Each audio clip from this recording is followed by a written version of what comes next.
Grazie e buongiorno a tutti. Quello della salute mentale è un tema che ci tocca a tutti, da vicino. La pandemia, infatti, ha evidenziato ed accentuato una crescita delle patologie e del bisogno di cure nel campo della salute mentale, in particolare anche per più giovani. Basti pensare che in tutto il mondo circa il 99% dei bambini e degli adolescenti ha vissuto, a causa della pandemia, una serie di limitazioni, compresa la sospensione della frequenza scolastica. Una situazione di isolamento che in alcuni casi ha inciso in modo significativo sul loro sviluppo psicofisico. Al riguardo, un'indagine dell'Organizzazione Internazionale del Lavoro sul Covid 2019 ha evidenziato come un giovane su due, tra i 18 e i 29 anni, sia soggetto a depressione ed ansia. Quello della salute mentale, quindi, è un settore di cura spesso sottovalutato, ma che richiederebbe un grande lavoro di aggiornamento e di investimento. Il bisogno di salute mentale è stato il motore ispiratore di questo lavoro, che presentiamo oggi insieme al dottor Angelozzi, che ringraziamo per la passione che ha messo nella stesura di questo testo e per la qualità della ricerca. Ringrazio anche il presidente dell'Ordine dei Psicologi Luca Pezzullo per tutto quello che fa a favore del territorio e a tutti i rappresentanti di associazioni che sono oggi intervenuti e che presenteranno poi di successivi interventi, nonché alle colleghe Chiara Luisetto, che è in Commissione Sanità ed è vicepresidente della prima commissione, e Zottis Francesca, che è vicepresidente del Consiglio e in Commissione Sanità, tutte e tre insieme. Il Veneto ha spesso proposto un modello di psichiatria di comunità come riferimento per la salute mentale, ma ha finito per adottare un sistema completamente diverso, che è quello istituzionale. In questo approccio, i centri di salute mentale, che dovrebbero essere radicati nel territorio e fornire servizi di prevenzione, diagnosi e cura, e nonché assistenza ai pazienti psichiatrici, in collaborazione con le strutture, si limitano sempre di più a visite ambulatoriali e diagnosi. Questo avviene a causa di un orientamento sanitario sempre più concentrato sull'ospedale e di una carenza progressiva di personale di cui anche il Veneto finora non ha affrontato il tema in misura piena. Le problematiche legate all'età evolutiva e all'adolescenza continuano ad essere trascurate e non ricevono una risposta adeguata. Dovremmo rivedere completamente i servizi dedicati al disagio delle nuove generazioni, anche attraverso la creazione di una rete di strutture sul territorio come pediatria, medicina generale, consultori, servizi per l'età evolutiva e dipartimenti scolastici, fornendo soluzioni per il supporto immediato, inclusi ed eventuali ricoveri in ambienti appropriati, anziché ricorrere al collocamento di minori in reparti, come abbiamo visto finora, i reparti per adulti. Questo significherebbe una ricondizionazione completa di tutti i servizi e delle figure professionali coinvolte, il reperimento delle risorse necessarie per la formazione e la riqualificazione del personale e il potenziamento di nuove figure, in particolare educatori, psicologi, che potrebbero svolgere un ruolo di collocamento tra i vari servizi e le neuropsichiatrie infantili, con un approccio meno orientato alla patologizzazione. Ecco perché parlo di adolescenti, di minori, perché dobbiamo prenderli in carico subito, in modo tale appunto che non diventi istituzionalizzata. È necessario quindi attuare concretamente il modello della psichiatria di comunità, focalizzandosi sul territorio e ponendo la salute fisica, psicologica e mentale di tutti i cittadini al centro delle politiche sociosanitarie regionali. Questo implica inoltre la creazione di un nuovo progetto obiettivo nell'ambito degli interventi sociosanitari sulla salute mentale, con un approccio partecipativo e trasparente che coinvolga le associazioni e le varie realtà del territorio. È importante, di fatto, promuovere la nascita di servizi specifici per l'età evolutiva, l'adolescenza, adulti e per quanto riguarda l'adolescenza dai 14 ai 25 anni, coinvolgendo appunto, come si diceva, pediatri, neuropsichiatria infantile, psichiatri, psicologi, servizi educativi e sociali, nonché il terzo settore. Inoltre è essenziale sviluppare legami con le scuole e il servizio di supporto attraverso professionisti adeguatamente preparati. Quindi un lavoro che parla di com'è la salute mentale in Veneto, quella che presentiamo oggi attraverso il dottor Angelozzi, ma soprattutto di come dovrebbe essere. Un lavoro che dà i perché dei problemi che i pazienti affrontano tutti i giorni e che traccia la strada che dovremmo seguire. Ringrazio quindi nuovamente il professor Andrea Angelozzi per il suo lavoro prezioso e che ha voluto mettere a servizio della comunità, la nostra comunità del Veneto, contribuendo a dare una visione autentica della situazione sulla salute mentale del Veneto. Dobbiamo partire da dati concreti per poter migliorare e questo è il lavoro che vogliamo offrirvi oggi. Grazie mille. Lascio quindi subito la parola al professor Andrea Angelozzi. Grazie, volevo in primo luogo ringraziare la consigliera Bigon e anche gli altri consiglieri del PD per aver aiutato a gettare le basi per questo lavoro, che direi è soprattutto una mappa. L'idea originaria era proprio quella di costruire una mappa che fosse ai servizio dei cittadini per capire in realtà come sono fatti i servizi, qual è lo stato dei servizi di salute mentale nel Veneto, ma che fosse anche al servizio degli amministratori per riuscire a capire in effetti la realtà in cui si muovono. Anche perché poi è l'unico documento che esista di questo tipo nell'ambito della Regione Veneto. Nel senso che poi la Regione di fatto non ha fatto documenti di questo tipo e anzi è sempre più avara perché che riguarda i dati che vengono messi a disposizione. In questo senso credo che sarebbe importante anche che, come dire, che fosse un lavoro in evoluzione, no? Che col tempo si arricchisse non solo degli aggiornamenti, ma anche del contributo dei tanti stakeholders, no? Che partecipano poi a quella che è la realtà della salute mentale nel Veneto. Si diceva un problema di dati, la Regione è un po' avara di dati, di fatto con la consigliera eravamo riusciti in passato ad avere dei dati che siano qualcosa in più rispetto a quelli che sono i dati e che annualmente vengono pubblicati dal sistema informativo di salute mentale del Ministero, che sono dati molto utili e importanti, hanno due difetti fondamentali, sono sfasati di un paio d'anni, quindi non ci danno una fotografia attuale ma una fotografia passata, e poi sono dei dati aggregati per regione, quindi non riescono a distinguere quelle che sono le singole realtà locali.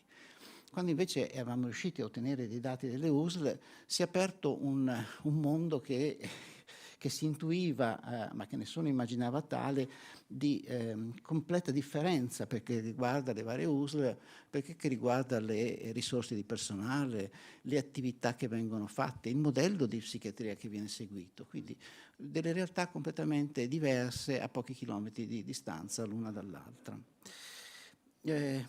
Nella mappa, nella ricerca, sono inclusi anche dei dati riguardanti i SERD, i servizi per le dipendenze, questi presi dal report annuale che fa il Ministero della Salute, quindi sfasati di un paio d'anni, mentre invece per che riguarda i minori gli unici dati esistenti risalgono al 2014-2015, perché poi la Regione non ha più rilasciato dati relativamente ai minori e i tentativi di averli sono stati in realtà totalmente infruttuosi.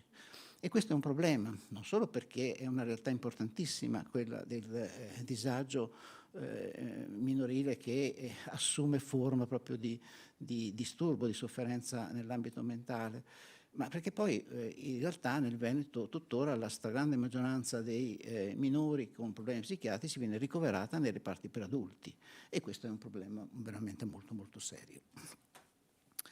Che cosa emerge dai dati di questa mappa? Ma fondamentalmente emerge una serie di problemi. Il primo è la continua diminuzione delle strutture. Se noi vediamo l'andamento negli anni, notiamo che, ad esempio, quelli che sono i diagnosi e cura in realtà sono in costante diminuzione. Vediamo che apparentemente le strutture territoriali tengono, ma se poi andiamo a vedere in effetti com'è il funzionamento delle strutture territoriali, vediamo che i loro orari sono assolutamente incompatibili con quello che la Regione stessa aveva definito come come norma di riferimento, quindi invece che essere aperti per 6 giorni alla settimana, per 12 ore al giorno, in realtà sono aperti alcuni giorni della settimana per alcune ore al giorno, e questo è un problema indubbiamente molto serio. L'altro aspetto che emerge con molta chiarezza è tutta una serie di parametri molto significativi che vanno in peggioramento e che ci dicono che il sistema fa un po' fatica a tenere. Quali sono? Ma continuiamo ad avere dei tassi di ricovero decisamente più alti rispetto alla media nazionale.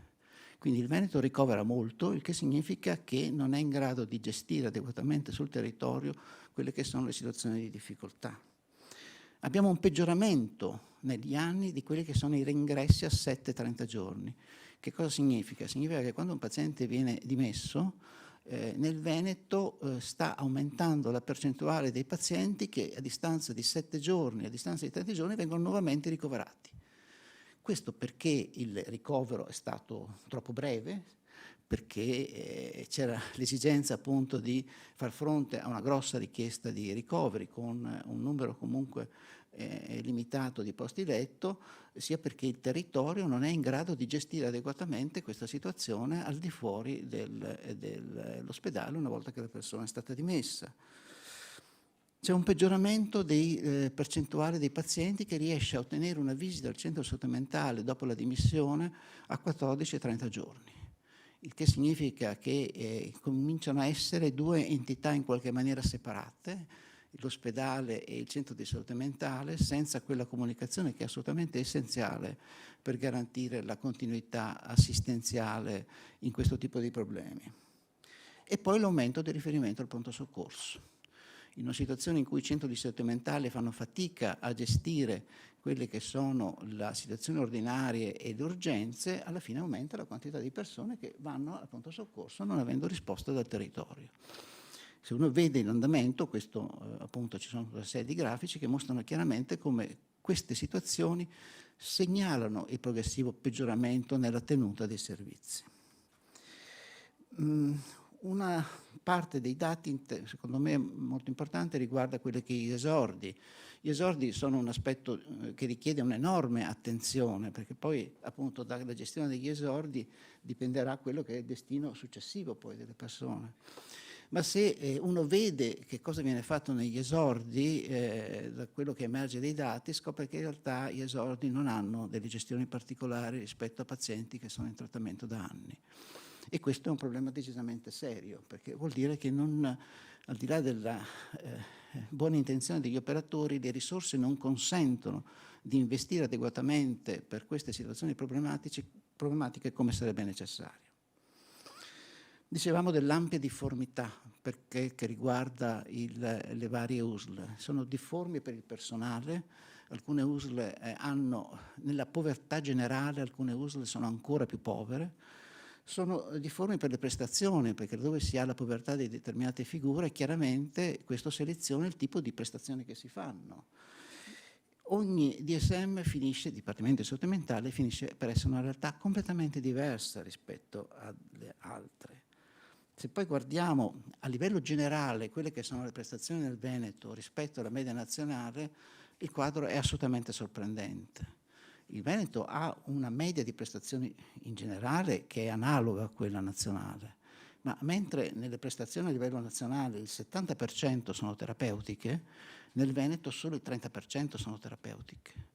La stragrande maggioranza delle prestazioni del Veneto, a differenza di quelle nazionali, sono prestazioni in ambito, diciamo, assistenziale e riabilitativo, come se in realtà i pazienti fossero tutta una grande, nella loro totale maggioranza, dei lungodegenti, dei lungo assistiti su cui non ha senso investire a livello terapeutico. E questo direi che è un aspetto decisamente problematico, che emerge con molta evidenza rispetto ai dati nazionali. L'altro aspetto fortemente dolente è quello del personale. Che cosa abbiamo nel Veneto? Abbiamo un percento, i tassi, diciamo, del personale proporzionato agli abitanti, che è decisamente inferiore rispetto alla media nazionale, perché riguarda gli psichiatri, perché riguarda gli psicologi, Stiamo parlando di valori che stanno per i psicologi tranquillamente la metà del valore nazionale. Per gli psichiatri siamo a 6,3 psichiatri per 100.000 abitanti rispetto a 10 e passa che sono la media nazionale, tanto per intendersi sui valori. TERP, anche questo, sarebbero i terapisti della riabilitazione, figure decisamente rare.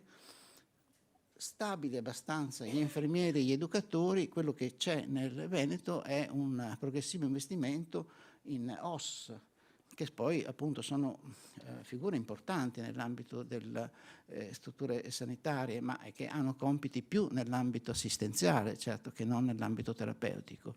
E questo connota e dà una forma molto particolare ai servizi. Questo, d'altra parte, è sintonico con quella che è la spesa pro capite. Abbiamo una spesa pro capite per la salute mentale che è fra le più basse in Italia. Oscilliamo nei vari anni se siamo i penultimi, i terzultimi o gli ultimi, tanto per intendersi. E quello che poi è interessante è che i soldi sono pochi, ma all'interno di questi soldi poi vengono spesi in maniera particolare. Vediamo che rispetto a quello che è la proporzione che in genere si ha a livello nazionale, il Veneto spende decisamente di più perché riguarda l'ospedale e decisamente di meno perché riguarda le strutture territoriali. Quindi un quadro decisamente problematico e secondo me la cosa importante è che appunto partire dai dati. Questi sono i dati della realtà del Veneto, sono dati fra l'altro appunto la stragrande maggioranza sono dati che la Regione Veneto fornisce al Ministero della Salute, perché riguarda le USL, che la Regione Veneto ha fornito alla consigliera Bigon, quindi questi sono i dati della realtà della salute mentale nel Veneto.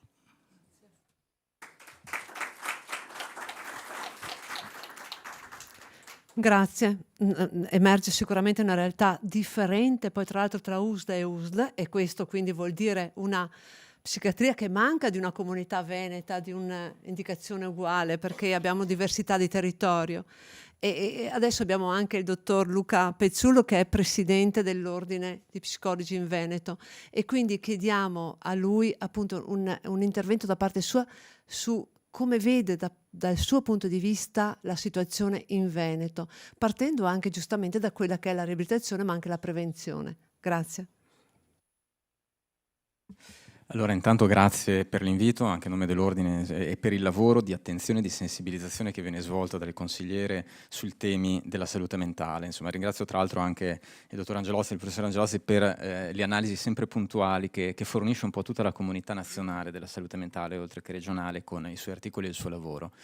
E il tema della salute mentale è un vaso di Pandora, estremamente complesso, un vaso di Pandora che è sempre stato preesistente, anche nella sua differenziazione tra le problematiche e le risorse a disposizione per gestire queste problematiche, a livello nazionale chiaramente, non solo regionale.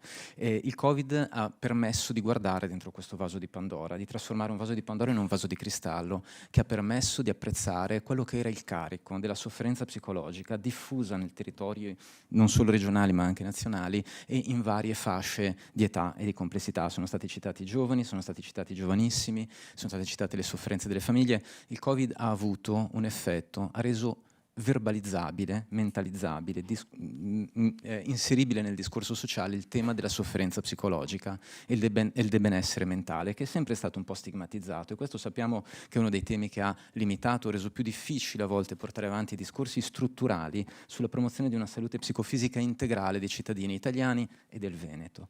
E questo però l'ha reso visibile, l'ha reso verbalizzabile, appunto. Vi cito solo un dato che a me colpisce sempre quando si parla dell'entità dei bisogni. È un dato, è indiretto, ma è un dato che ci colpisce. Il bonus psicologo, se ne è parlato tanto, è stato un evento spot, e di questo ovviamente possiamo discutere sulle limitazioni di ogni evento spot, ma ha avuto un dato di rilievo importante. Le domande arrivate per il bonus psicologo a livello nazionale sono state quasi 500.000 in Italia, a fronte di risorse messe a terra per coprire 40.000 cittadini su tutta la nazione, su 60 milioni di abitanti. Però il dato interessante è che 500.000 di cittadini italiani hanno chiesto allo Stato un aiuto per avere un supporto nel loro prendersi cura di sé, del proprio nucleo familiare, in un momento di difficoltà. La nuova edizione che è appena stata riaperta del bonus psicologo, il primo giorno ha avuto 70.000 richieste, sono state proprio decine di migliaia di richieste. E ogni volta che si va in incontri pubblici con le associazioni, con i giovani, con i ragazzi, perché va anche notato questo aspetto molto importante sul bisogno e sulla richiesta esplicita di salute mentale, che gran parte di queste richieste sono di under 35. I giovani, i giovanissimi, riconoscono una difficoltà, riconoscono una complessità, ma hanno anche voglia di chiedere esplicitamente un supporto per queste difficoltà e di riconoscere come diritto civile alla cura, al benessere, anche quello di natura psicologica e di salute mentale. Bene, di tutte queste realtà, noi abbiamo un problema che il Sistema Nazionale di Salute Mentale, come diceva bene Andrea Angelozzi, è un sistema che è sottofinanziato e prevede in diverse figure professionali una sottorappresentazione. Parlavi del numero degli psichiatri, il numero degli psicologi ad esempio è ancora inferiore. In Italia abbiamo una media di 5 psicologi in salute mentale ogni 100.000 abitanti, a fronte di una media target europea che è di 20 psicologi ogni 100.000 abitanti. E questo rappresenta la necessità di investimenti strutturali, che non sono investimenti strutturali per assumere psicologi, ma per costruire salute psicologica sul territorio, alle famiglie, ai minori, agli anziani, alle persone che hanno diverse situazioni problematiche nel loro percorso di vita, che rappresentano, come giustamente diceva la consigliera Bigon, un investimento in prevenzione. Si stime dell'Ordine Nazionale degli Psicologi, che ogni euro investito in prevenzione psicologica produca a cascata risparmi tra i 4 e i 10 euro in spese sanitarie, sociali, giudiziarie, di ogni genere negli anni seguenti. E allora quando qualcuno chiede possiamo permetterci di investire in salute mentale, quello che mi viene da rispondere è possiamo permetterci di non investire oggi in salute mentale, perché vuol dire che siamo confidenti che avremo risorse 4-10 volte superiori nei prossimi anni per riparare le conseguenze del mancato investimento oggi. Quindi investire in salute mentale è un investimento che ha un ritorno dell'investimento che è drammaticamente efficiente e drammaticamente necessario, oltre che essere, direi, drammaticamente coerente con i dettati costituzionali di promozione della salute e della salute collettiva, anche nella sua dimensione di benessere psicologico per tutti i cittadini e le cittadine italiane. E da questo punto di vista in Regione abbiamo una situazione per cui, come a livello nazionale, il numero degli psicologi nei servizi di salute mentale e nelle altre tipologie di servizi è ancora inferiore a quelli che potrebbero essere degli obiettivi rilevanti. Abbiamo adesso lo sblocco recente, dopo una complessa vicissitudine di un grande concorso regionale, diciamo così, il famoso concorso di Azienda Zero, su cui appunto le varie aziende stanno adesso finalmente iniziando a chiamare i vincitori, e questo è sicuramente fondamentale. Abbiamo però tutta una serie di complessità legate ad esempio alle vicissitudini per ora temporanee dei colleghi che sono stati assunti con la 371, secondo le indicazioni del decreto 371, che però stanno andando a esaurimento in questi mesi, hanno avuto una funzione di supporto, di buffer rispetto ai bisogni psicosociali del territorio. In media in alcune ASE hanno gestito in questi mesi migliaia, 4-5.000 colloqui individuali, centinaia di prime visite, hanno garantito un fabbisogno temporaneo, hanno coperto un fabbisogno temporaneo drammaticamente evidenziato dai numeri delle loro prestazioni che devono essere evidenziate perché hanno generato salute per tutto il sistema regionale. Adesso però andranno a esaurimento, certo in parte, poi ci saranno le chiamate dei vincitori del concorso, ma se ragioniamo in termini di sistema abbiamo ancora una sottorappresentazione di quello che è il mismatch tra i bisogni palesi, macroscopici del territorio e le risorse. È in discussione a livello nazionale e a livello regionale, come dire, la consigliera Bigon lo sa bene, una serie di proposte normative proprio focalizzate a costruire anche un intervento di primo livello sul territorio, che in altre regioni italiane è stato già avviato e sono state già cantierate risorse, 30 milioni di euro in Campania, 36 in Lombardia, regioni che su questo hanno effettivamente investito perché hanno riconosciuto che un investimento strategico ora le farà risparmiare molti soldi in futuro. Per andare a creare un servizio di psicologia di base o di cure primarie, poi ci sono varie denominazioni, ma il concetto di fondo è di garantire un primo livello in sinergia con tutto quello che è il sistema di cure primarie, di cure territoriali, che permetta di integrare queste diverse dimensioni, gli interventi di salute mentale strutturali, gli interventi sul territorio di primo livello, l'integrazione con i medici e i pediatri di base, gli interventi che sono stati citati di psicologia scolastica, che a sua volta Italia, unico paese europeo senza un servizio strutturale di psicologia scolastica. Questa curiosa anomalia, che quando è stata attivata in periodo Covid, con un investimento nazionale di 40 milioni di euro, ha avuto esiti drammaticamente positivi. Gli psicologi messi per la prima volta in Italia in tutti gli istituti scolastici, da Aosta a Trapani, hanno esaurito in pochissimo tempo tutte le loro centinaia di ore, con una richiesta dei dirigenti scolastici di strutturare questi interventi, perché si è visto qual era l'impatto e il differenziale che creava nel clima di classe, nel riconoscimento precoce di situazioni di disagio infantile, adolescenziale, nelle dinamiche familiari.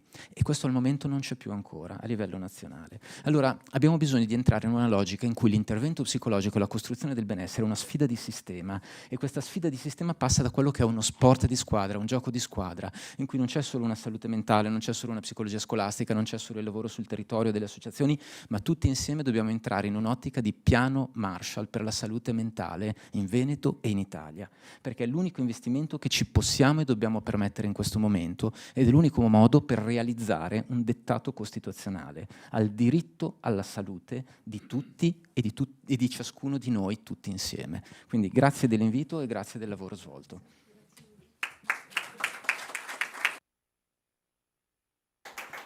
Grazie dottor Pezzullo, anche perché di fatto abbiamo depositato, grazie anche alla sua collaborazione, quel progetto di legge sulla psicologia di base e ha iniziato il suo iter, per cui speriamo che anche in Veneto arrivi, perché non ci possiamo permettere di non investire sulla salute mentale, e condividiamo, essendo anche ovviamente l'inizio di un'attività molto molto importante.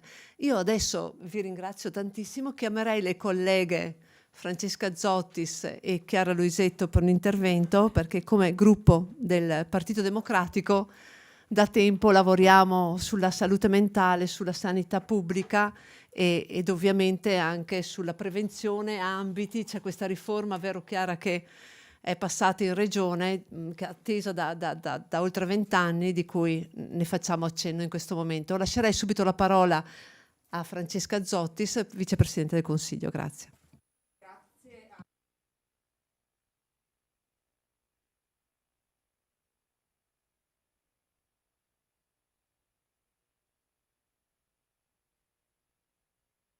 Eccolo qua, adesso è verde. Allora, ripeto, grazie ad Anna per il lavoro di questi anni e per il coinvolgimento specifico, e a chi è intervenuto prima per l'elaborazione e per il contributo anche scientifico che c'è stato dato.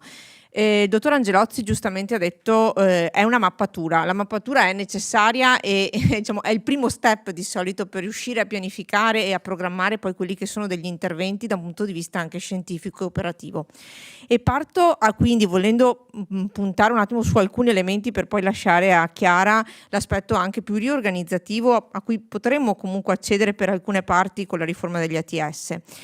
Spesso l'ordine degli psicologi cita la logica di sistema anche nei vari documenti, e credo che da questa analisi sia proprio emerso, e anche da quello che abbiamo sentito, la questione di reinvestire su un nuovo modello, dalla capacità culturale a quella scientifica a quella operativa, in quello che è la presa in carico della persona e non della malattia. La persona è fatta anche, nel suo percorso di vita può combattere o avere una malattia, però non è la malattia, è la persona nel suo complesso.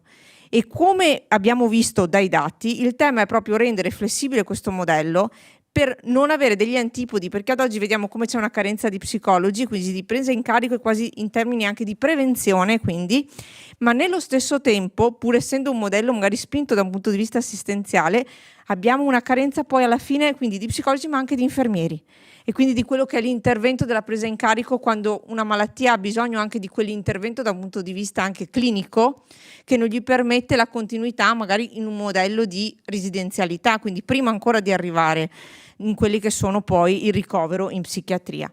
E credo che queste siano due foto che ci rendono in modo così oggettivo e anche plastico la carenza attuale e la tragicità in qualche modo che noi potremmo dover rincorrere nel momento in cui a breve non reinvestiamo in quello che è il modello multiprofessionale. E quindi la richiesta nostra è proprio quella di passare anche alla riforma degli ATS in questa visione di multiprofessionalità che prende in carico la persona e quindi che punta dallo psicologo all'infermiere per quello che può essere comunque il percorso di vita di ogni persona, e quindi con tutte poi quelle che sono le istituzioni che esistono, a passare anche da quello che è il sistema scolastico.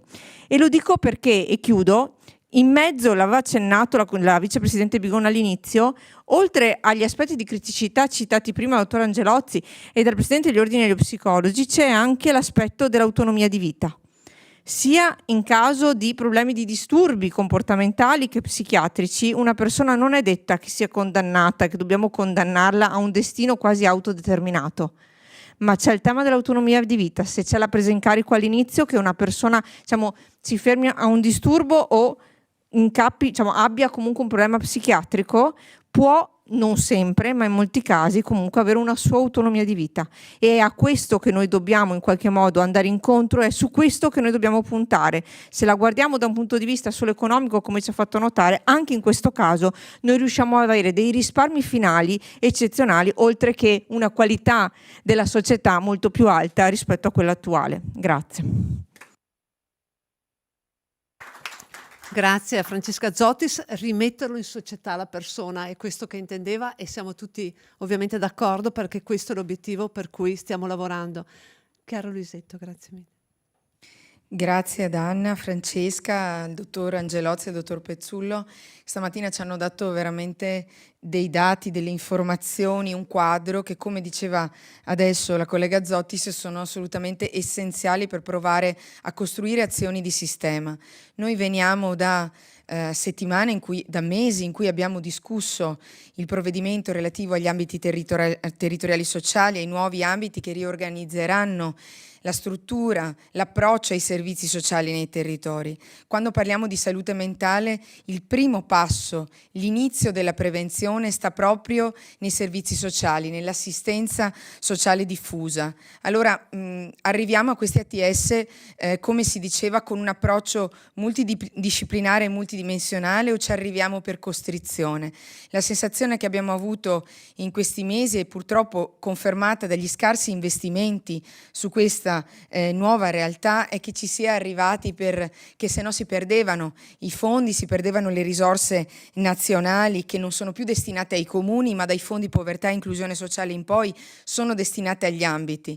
Però all'interno di questi ambiti noi abbiamo enormi potenzialità, è una sfida incredibile quella di coordinarsi, di dare un valore diverso ai piani di zona, di costruire una programmazione che non si fermi e che non sia soltanto sociosanitaria o soltanto sociale, ma che sia pienamente integrata, dove i piani territoriali, i piani aziendali locali, tutto insieme, cose che nel tempo sono state costruite in parte o non realizzate come piani territoriali, diventino tutti insieme uno strumento di programmazione, progettazione, di visione. Allora, quando diciamo che i ragazzi in età di transizione nel nostro territorio dai 14 ai 24-25 anni hanno avuto, con quel vaso di cristallo, ci siamo resi conto del pre e post pandemia quanto gli esordi si siano duplicati in realtà, e quindi abbiamo visto quanto il bisogno e la necessità di servizi coordinati in rete siano stati forti.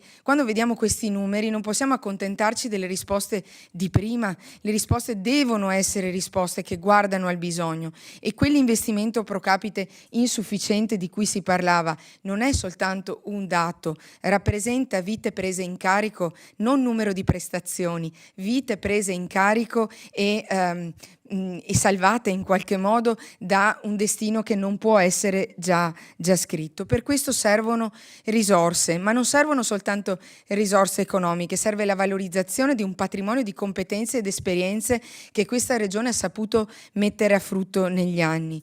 Penso a tutto il tema del terzo settore che gestisce le realtà socio-sanitarie e che si trova schiacciato tra rette e aumento giusto, necessario del costo del lavoro, ma dall'altro a rette e appalti che spesso non sono appalti che riguardano la qualità, ma che guardano invece a una situazione economica e di massimo ribasso che non possiamo accettare. Allora, se vogliamo una presa in carico di qualità e un socio-sanitario e un sociale di qualità, è necessario assolutamente metterci, a nostro avviso, in un approccio davvero di presa in carico e di cura globale. Quello che sta mancando e che vediamo quello che vediamo è proprio una settorialità che invece le competenze, chi ci ha spiegato stamattina i dati, ha saputo ben superare e spiegarci come va superata. Allora davvero i dati sono importanti, gli strumenti sono altrettanto necessari.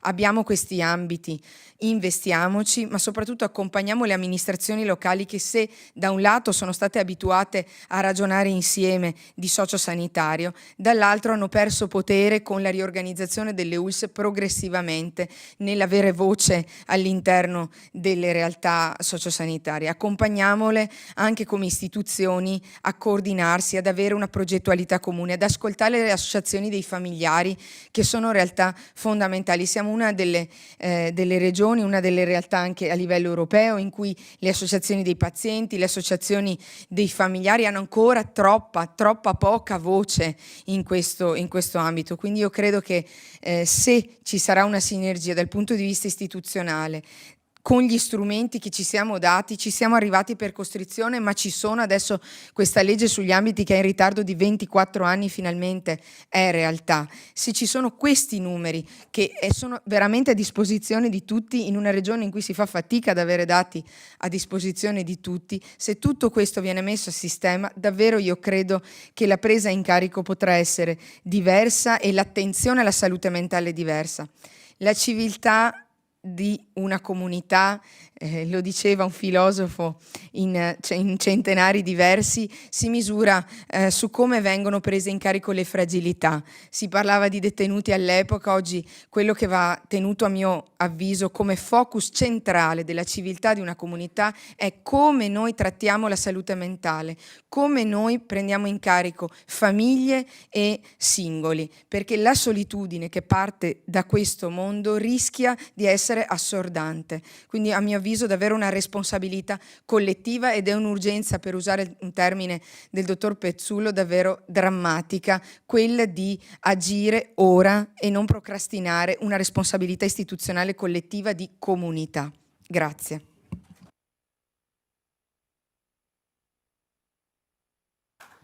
Grazie mille per l'intervento. E ci sono tante associazioni che ringrazio. Io vedo qua Cristina Ceriani, che è presidente appunto del comitato per l'ospedale Magalini, ma anche della salute mentale della provincia di Verona, che lascerei la parola, e poi lascerei la parola, che invito subito qua, a Donatella Ogliosi, presidente associazione Diana. Prego. Cristina Ceriani. Grazie per avermi invitato, grazie ad Anna e a chi mi ha sostituito precedentemente. Allora, il Comitato Sostegno della Salute Mentale di Verona è nato subito dopo il Covid e io sono una delle portavoci del Comitato. Con la legge 180 del maggio 78, chiamata anche legge Basaglia, vennero chiusi i manicomi.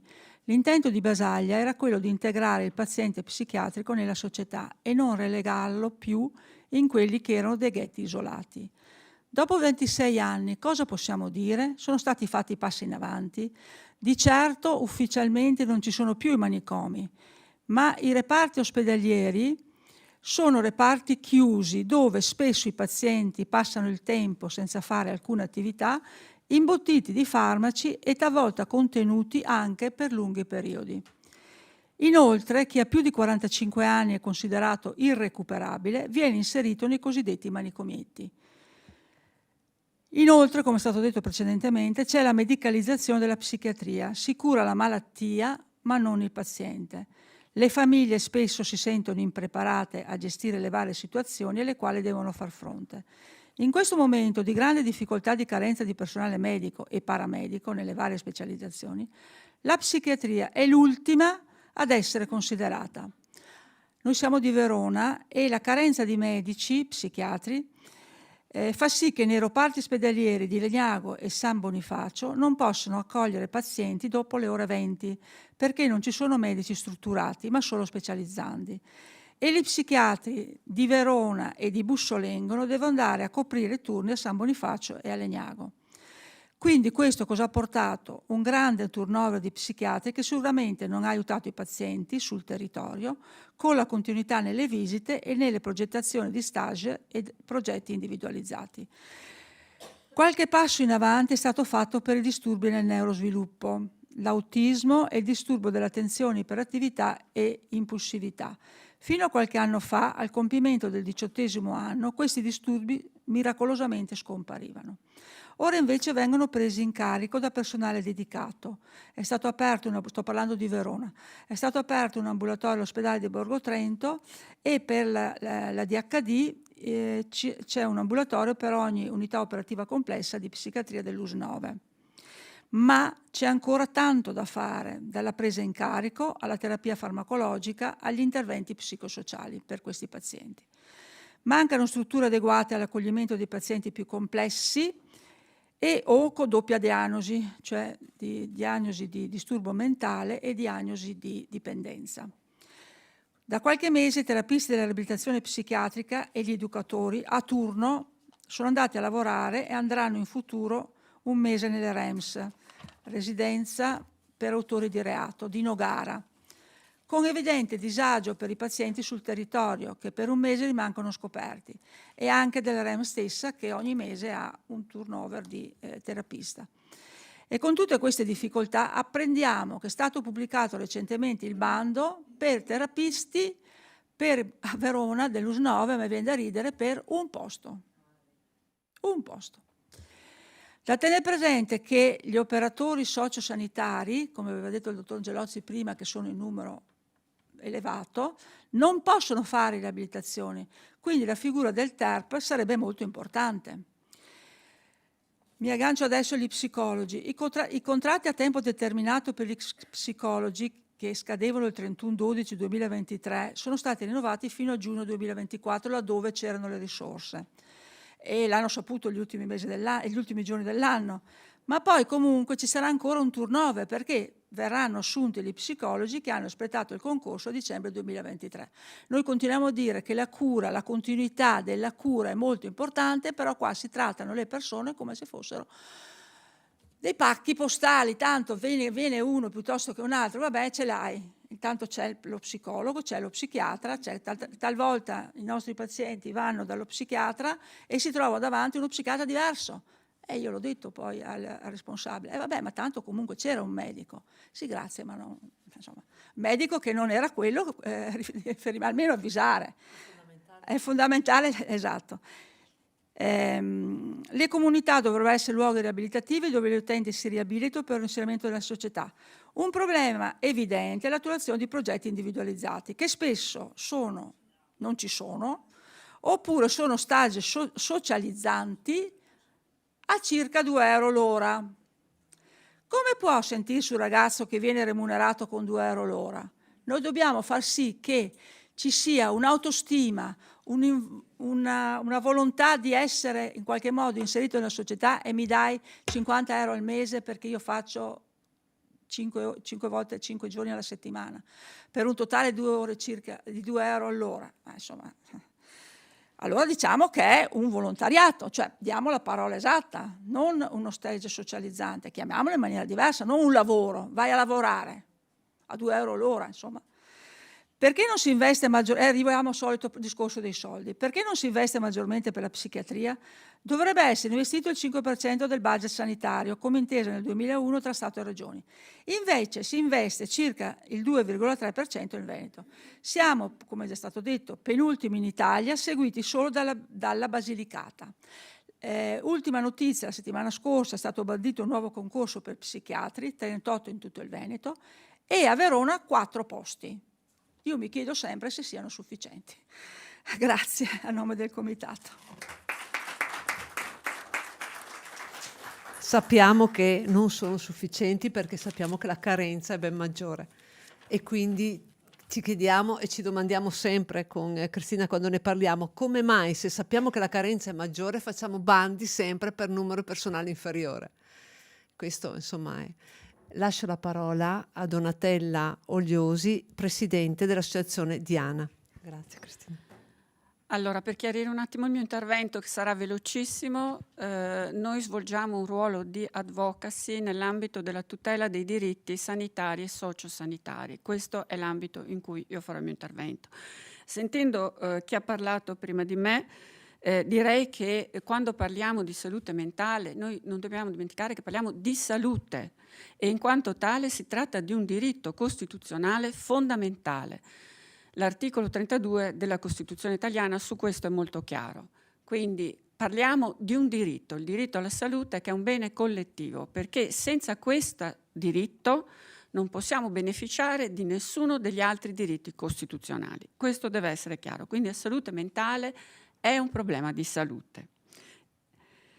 Per quanto riguarda le prestazioni sociosanitarie, è molto importante che noi consideriamo queste prestazioni sempre come complementari di quelle che sono le prestazioni sanitarie, ugualmente indifferibili, ugualmente fondamentali per la vita della persona malata, sia nel caso della malattia cronica che nel caso della malattia acuta, ma le prestazioni sociosanitarie previste dai LEA nell'articolo 22 devono restare comunque prestazioni complementari. Quando parliamo di salute, l'ambito in cui noi dobbiamo, il perimetro nel quale noi dobbiamo restare per la tutela dei diritti è l'ambito della sanità e del Servizio Sanitario Nazionale. Per quanto riguarda l'attuazione, i livelli essenziali di assistenza definiti nel 2001 sono stati poi aggiornati nel DPCM del 12 gennaio 2017 e questi elencano e purtroppo nel 2017 hanno anche ristretto tutte le prestazioni di tipo sanitario e sociosanitario a cui il cittadino ha diritto. Il problema che noi viviamo oggi è la mancata attuazione di questi LEA. E cosa possiamo fare? Possiamo fare che interveniamo facendo valere i nostri diritti in ambito costituzionale e in ambito normativa nazionale e regionale. Purtroppo la normativa regionale, mi dispiace dirlo qui in questa sede, molto spesso va contro la normativa nazionale e le associazioni di tutela dei diritti devono intervenire perché vengano invece rispettate le normative nazionali. E quindi dobbiamo essere consapevoli di questi diritti per poter far rispettare e attuare anche i LEA, i livelli essenziali di assistenza. L'ultimo punto, quello che riguarda il finanziamento, se ne è parlato in diversi interventi. Bene, dobbiamo sapere che la sentenza 62 del 2020 della Corte Costituzionale ha chiarito in un modo assolutamente inequivocabile che non possono esserci motivazioni legate al bilancio e quindi alla disponibilità di risorse che vadano ad influire, a giustificare la mancata attuazione dei LEA. Questo l'ha stabilito la Corte Costituzionale con una sentenza molto chiara. Quindi cosa deduciamo da questo? Se i LEA non vengono attuati, noi sappiamo che sono diritti esigibili e possiamo ottenerne l'attuazione. Quello che deve fare il legislatore, il governo, la politica, è finanziare in modo corretto, in base alla legge e in base alla Costituzione, questi livelli essenziali di assistenza. Grazie. Grazie mille Donatella Ogliosi, vi ringrazio entrambe. Dobbiamo chiudere per le 13, per cui lascio la parola al signor Monari, dottor Monari, dovrebbe essere, eccolo qua, ecco, si è seduto. Prego, che così interveniamo e poi chiudiamo. Velocissimo, ringrazio il dottor Angelozzi, il consigliere Bigoni, il PD, il dottor Pezzullo, esatto, i psicologi. Ma voglio dire, condivido su tutto quello che è stato detto. Qual è la situazione? Io sono uno psichiatra da poco in pensione, ho lavorato fino a settembre dell'anno scorso come psichiatra, adesso sono in pensione e mi occupo un po' per la CGIL della salute mentale. Com'è la situazione della salute mentale? Beh, se io penso, quando ho iniziato più di 30 anni fa, io ho iniziato a gennaio 91 nel Cadore, in Cadore c'era un reparto, un primario e 3 medici, adesso non c'è il reparto, non c'è il primario, non c'è neanche un medico. Sono state descritte alcune situazioni, voglio dire, un po' in tutta la regione, che c'è una situazione veramente di grandissima carenza di tutto il personale, a parte gli OSS, che è una cosa molto grave che non permette di fatto poi a realizzare delle progettualità. I costi per la salute mentale bisognerebbe investire il 10% per i paesi ad alto reddito, la media italiana è del 3, quindi meno di un terzo, la media del Veneto è del 2,4, quindi meno di un quarto. Condivido quello che è stato detto, non è solo un problema di investimenti economici, sono importanti degli investimenti culturali. Quello che diceva prima la Ceriani è successo anche a me ed è una vergogna. Io avevo un paziente schizofrenico, ma un paziente che lavorava bene, lavorava in una fabbrica. A un certo punto mi ha detto: ma scusi dottore, io lavoro di fianco a una persona che fa il mio stesso lavoro, lui prende 800 euro e ne prende 180. Cosa vuol dire, che sono scemo? No, allora io lascio, che fai bene, cioè, voglio dire, perché oltretutto c'era l'aggravante che l'azienda, voglio dire, aveva trovato il lavoro a questa persona, ma un lavoro che non era pagato adeguatamente. Io ricordo più di 30 anni fa che a Trieste c'erano delle borse di lavoro differenziate, iniziali, così via, eccetera. Poi la borsa di lavoro subito antecedente al lavoro era una borsa quasi uguale a quella di uno stipendio, come logico che sia. Ecco. Io adesso sono un po' ottimista, nel senso che ieri e l'altro c'è stata una manifestazione a Mestre, voglio dire, i movimenti, le associazioni, voglio dire, i partiti, anche i sindacati. Come sindacati abbiamo chiesto una riunione specifica sulla salute mentale alla Regione, ce l'avremo la prossima settimana, quindi si sta muovendo.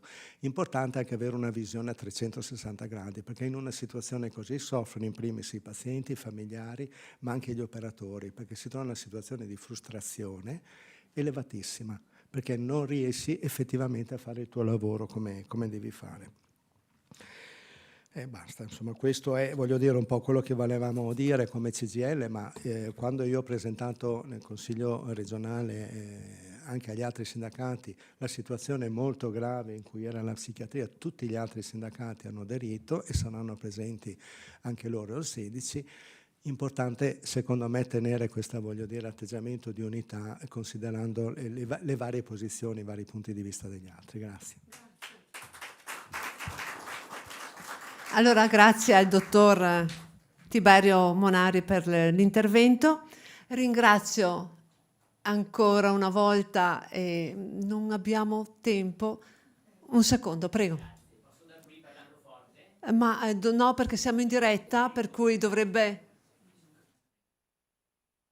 Facciamo un intervento. Grazie Anna Maria, grazie consiglieri. Buongiorno. Mi presento, sono Tommaso Todesca e io sono referente per il Codacons dell'area anziani, che in questo momento è anche bersaglio di tante problematiche che potete immaginare. Come è stato detto prima, e sarò brevissimo, stiamo parlando di una nicchia sofferente della nostra società per quanto riguarda la salute mentale, poi c'è una nicchia di questa nicchia che riguarda gli anziani, perché se da un lato è urgente offrire ai giovani, come ho sentito prima, delle opportunità per uscire da questa sofferenza, agli anziani è riservata forse l'ultima spiaggia, e quando non c'è qualcuno che pensa a loro sono abbandonati a se stessi. Ho quasi concluso, approfitto che c'è la presenza dell'Ordine degli Psicologi per dire che c'è un'emergenza di assistenza nelle case di riposo a livello emotivo, oltre che psicologico, perché l'anziano che entra in casa di riposo non solo si avvia a una condizione simile a quella della carenza di salute mentale, perché si avvicina a quelle del decadimento cognitivo, ma poi non è in grado di riferire e di difendersi da quelle che sono poi delle situazioni di soggezione, quando addirittura non di intimidazione. La parte dei familiari che rappresento è una parte fondamentale, e proprio a conclusione, e devo dire che c'è meno del 10% di attuazione di quello che è la rappresentanza delle famiglie nelle case di riposo. Anche laddove ci sono dei rappresentanti, spesso sono solo formalmente indicati. Quindi qui approfitto per chiedere, avremo anche noi delle iniziative a breve, se anche l'Ordine dei Medici e i rappresentanti della Regione possono sostenerci in questo appello. Grazie a lei come rappresentante della Codacons. Ringrazio tutti per la presenza, grazie ovviamente al professor Andrea Angelozzi per il lavoro fatto, importante. Da qua partiamo per insistere con la Regione affinché investa molto di più per quanto riguarda l'assunzione del personale, perché le persone vanno prese in carico immediatamente per rimetterle in società e anche risparmiare, come abbiamo detto. Grazie veramente a tutti.